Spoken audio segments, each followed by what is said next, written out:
ایک زمانہ تھا جب مہنگائی نے ہر در و دیوار کو اپنی لپیٹ میں لے رکھا تھا۔ شہر کے ایک کونے میں ایک غریب عورت اپنے شوہر اور 3 چھوٹے بچوں کے ساتھ زندگی گزار رہی۔ ان کا گھر کچا، دیواریں ٹوٹی ہوئی اور صحن میں مٹی بکھری ہوئی تھی، مگر اس کے باوجود محبت اور خلوص سے بھرپور۔ شوہر محنت مزدوری کرتا، مگر اتنی آمدنی نہ ہوتی کہ گھر کے تمام خرچے پورے ہو سکیں۔ اس عورت کی زندگی کا سب سے بڑا سرمایہ اس کی خودداری تھی۔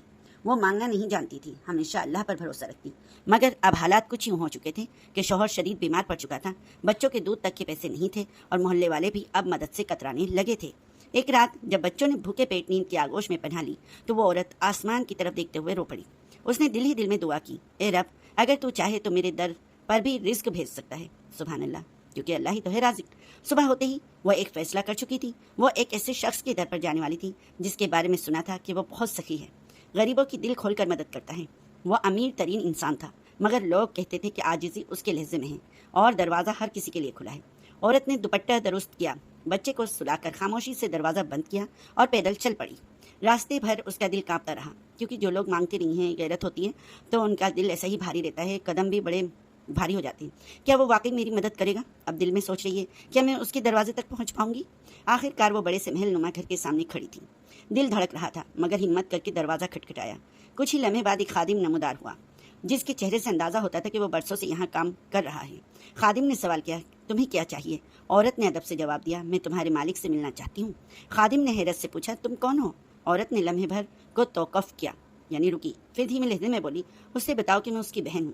خادم چونک گیا۔ برسوں کی نوکری میں اس نے مالک کے خاندان کے ہر فرد کو دیکھا تھا، مگر بہن کبھی ذکر تک نہ سنا تھا۔ مگر عورت کی آنکھوں میں ایسی سچائی تھی کہ وہ بغیر مزید سوال کیے اندر چلا گیا۔ مالک، دروازے پر ایک عورت آئی ہے، کہتی ہے کہ وہ آپ کی بہن ہے۔ مالک، جو اس وقت تسبیح پڑھ رہا تھا، مسکرا کر بولا، اسے فوراً اندر لے آؤ، وہ واقعی میری بہن ہے۔ عورت کو عزت سے اندر بٹھایا گیا، ٹھنڈا پانی، چائے، پھل پیش کیے گئے۔ وہ حیران تھی کہ اس کے ساتھ ایسا سلوک ہو رہا ہے جیسے وہ واقعی کسی رئیس کی بہن ہو۔ کچھ ہی دیر بعد خود مالک نمودار ہوا، سفید لباس، نرم لہجہ، چہرے پر مسکراہٹ۔ بہن، کیسے آنا ہوا؟ اس نے پوچھا۔ عورت کی آنکھیں جھلک پڑی۔ وہ بولی، میری مجبوری نے مجھے یہاں تک پہنچایا، شوہر بیمار ہے، بچے بھوکے ہیں، کوئی راستہ نظر نہ آیا تو سوچا کسی نیک دروازے پر ہی جا کر دستک دوں۔ الحمدللہ۔ مالک خاموشی سے سنتا رہا، پھر نرمی سے بولا، بہن وہی نہیں جو ایک ماں باپ سے پیدا ہو، بلکہ وہ بھی ہوتی ہے جو مشکل وقت میں بھائی کو یاد کرے۔ تم آج میری بہن ہو۔ اسی وقت خادم کو بلایا گیا۔ راشن، دوائی، بچوں کے کپڑے اور نقد رقم دے کر کہا گیا، یہ سب اس بہن کے لیے ہے، اور سنو، اگر کل پھر ضرورت ہو تو اسے خالی ہاتھ واپس نہ بھیجنا۔ عورت کی لبوں پر دعائیں تھیں، آنکھوں سے آنسو اور دل میں سکون۔ جاتے جاتے وہ دروازے پر رکی، پیچھے مڑی اور آسمان کی طرف دیکھ کر بولی، یا رب، تیرا شکر ہے، تو نے مجھے بھائی دیا جہاں کوئی رشتہ نہ تھا۔ الحمدللہ۔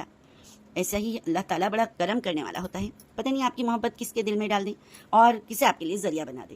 اب جیسے اس عورت کے لیے ایک ذریعہ اللہ نے، بلکہ وہ خوددار تھی، نہیں کر رہا تھا، لیکن مجبوری انسان کو ایسا کچھ کرنے پر مجبور کر دیتی ہے، تو سامنے والا بھی الحمدللہ اس کے لیے اچھا ثابت ہوا۔